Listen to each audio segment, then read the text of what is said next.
The undefeated Broncos will host the undefeated Packers on Sunday night. It will be just the fourth matchup of 6-0 teams in NFL history, and the first since 2007 when the Patriots beat Peyton Manning and the Colts. Pierre Garcon's still here with us, but I want Stephen A. to weigh in here first. Stephen A., Packers, Broncos, who gets handed their first loss? Well, I'm going to roll with the Packers because of that bad man that is Aaron Rodgers, the same guy who's struggling this year, no doubt, but is completing 68% of his passes, has a quarterback rating of 115, has a QBR of 80, has thrown 15 touchdowns, just 2 interceptions, despite not having Jordy Nelson, despite Randall Cobb being nicked up, despite implementing Richard Rodgers into the tight end spot and still struggling to develop some degree of continuity, not to mention the fact that Eddie Lacy has not been 100% healthy as well. So when you take all of those things into consideration and the fact that the greatness of Aaron Rodgers, albeit not shining as brightly as I'm accustomed to seeing,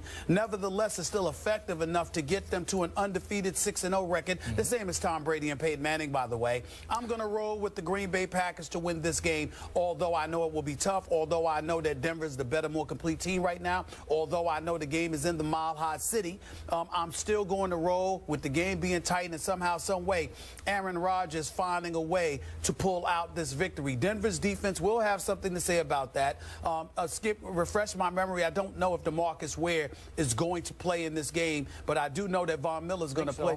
I think he's going to play. I think Von Miller is going to play. I think that Aqib Talib and Chris Harris is going to play. That secondary is big to TJ Ward is going to play. I think these brothers are big time. I think this defense is special, but I think that there's a mulligan to throw into the equation, and I think this will be that weekend. I think they lose on a weekend like this. I think they win on a weekend against the Patriots November 29th. So that's how I'm looking at this right now, and I think that the Green Bay Packers will find a way to squeeze out a victory on the road in the Mile High City this weekend. I'm going with Aaron Rodgers because he's Aaron Rodgers.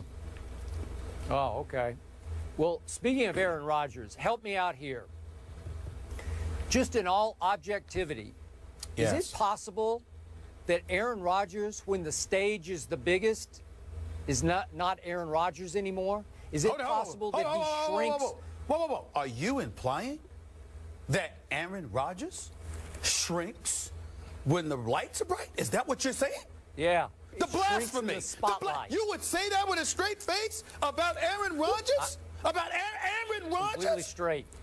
Really? Straight-faced. Yes, since that long-ago day that Aaron Rodgers broke through as a road wildcard team and won the Super Bowl, he's 2-4 in the postseason. That's impossible. 2-4 for the bad man that is Aaron Rodgers? It's not. It's a team game. I don't get it. It's a team game. It's a team game. He needs help. Oh, Look, it's a team game. We got Pierre. Okay. Hey, we got Pierre Garcon in this studio. We all know we're allergic to scrubs. He wouldn't be here if he was a scrub. Let's just call it. Let's just call it what it is. Pierre Garcon can ball, but guess what? The numbers aren't as pristine as we would like because we have to take into consideration who's been throwing him the football for the last couple of years. We have to take into consideration what his offensive line has looked like. We have to take into consideration what the coaching has been like. The defense, etc. There's a lot of issues going on in the nation's capital. It's getting better, but we all know what was going on last year and the year before. It's a team game. It ain't Aaron Rodgers' fault that the Green Bay Packers have been struggling. As a matter of fact, he's the only reason they've been relevant. Oh, okay. So help me out here. Tom Brady has little to no offensive line. Oh, stop it. He's throwing as his best wideout is Julian Edelman, a former college quarterback. So Rob Gronkowski has nothing to do with it. So Rob Gronkowski has something to do with it. He has nothing to do with it. We're talking about only the best tight end in football, a future Hall of Famer if he keeps playing like that. But the point is, having a tight end, Pierre Garcon, educate me, help me out here. I'm just saying, I don't play football. I don't know. I'll defer to you. Yeah. Having a tight end like Rob Gronkowski, how much better would that make a wide receiver? It makes it a lot better because you have to account for Rob Gronkowski down there. Thank you very much. Thank you very much. That's all I'm saying, okay. Skip. That's all I'm saying. Wait a second. Pierre Garcon, who's better, you or Julian Edelman? Better receiver. I'll take myself. I'll take myself, of course I'll take myself. Oh, thank you. Thank you. Everybody would. Because Julian Edelman, to most people, is just another guy. And he's now a superstar thanks to Tom Brady, who makes everybody better. All of a sudden, off the scrap heap, hasn't played for almost 2 years. Dion Lewis. Well, where did he come from? he's another Brady product. They're all Brady products. Danny Amendola, Brady product. Brandon LaFell, Brady product. Okay, so Bill Belichick now and Josh McDaniels have nothing to do with it. Okay. Okay. It's all about number 12. Trust me. Trust me, it is. Okay, now back to the great Aaron Rodgers, who in 6 games has only one 300-yard passing game this whole year.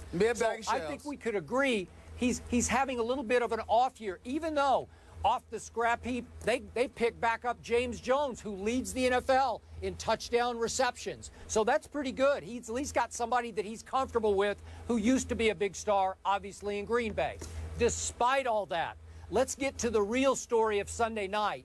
It's Peyton Manning.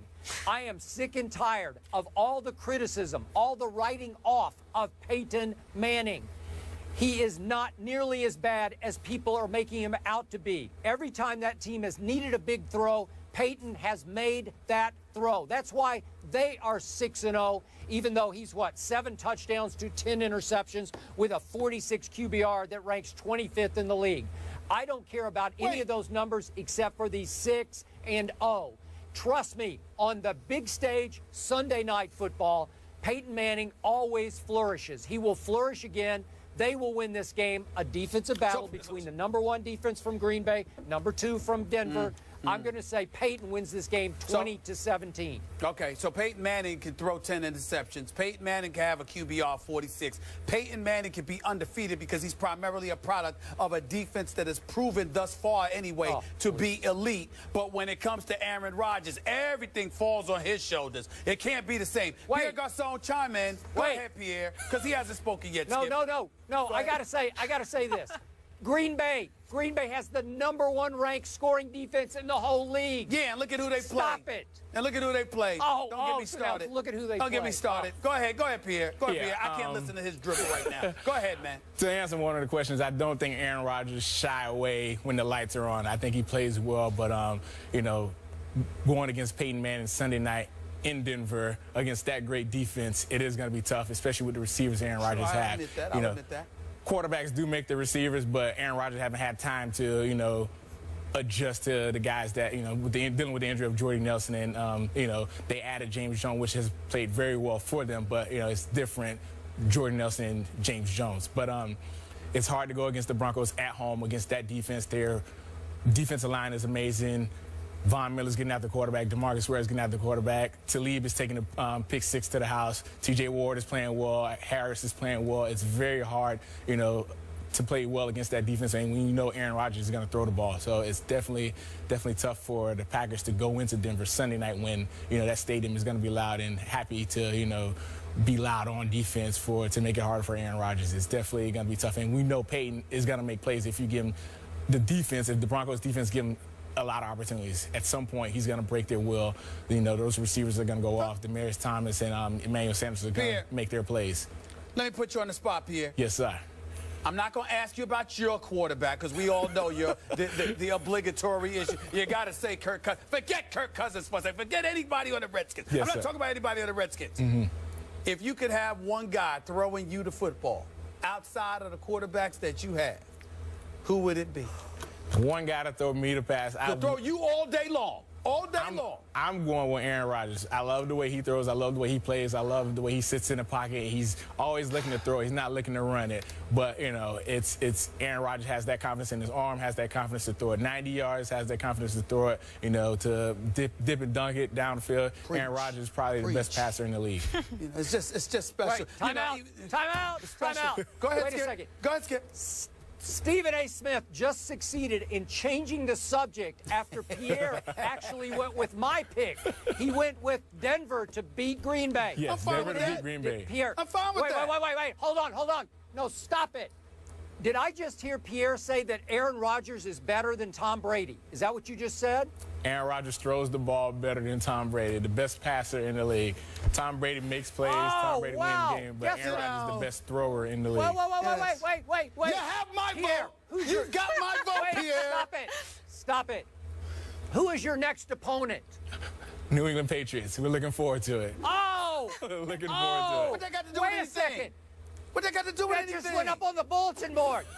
It went up on the bulletin board. You just provoked Psycho Tom. You're going to get Psycho Tom right between your eyes. It's all right. Trust me. We'll love to blitz him in. Send the guys Tom Brady after him. watches this show. Tom Brady will be all over that quote. Thank you very much, Pierre, for saying that, for motivating Psycho Tom. But Skip, Pierre doesn't play defense, Skip. He doesn't play defense. Oh, but it doesn't matter. He plays for the Redskins. Right? He plays for the Redskins. Yes. So he's just telling the truth. He's just telling the truth. Appreciate that. I know, problem. Way to go. Looking forward to it. Yeah, you better. You got my vote, Pierre. You got my vote. Pierre for the Senate. Put up with every day, Pierre. Thank you. Thank you for putting up with those two. November 8th. I ain't voting for Jay Feely because he loves Skip too much. I'm not voting for Jay. I love you, Jay, but I ain't voting for you because you love Skip too much. I can't do it. I can't do it. All right. Pierre, thank you so much for spending part of your bye week with us. I appreciate it. November 8th in Foxborough, and yeah, I'm with you. I'm going with the Broncos. I think they're going to miss Jordy in this one. That was a good point there.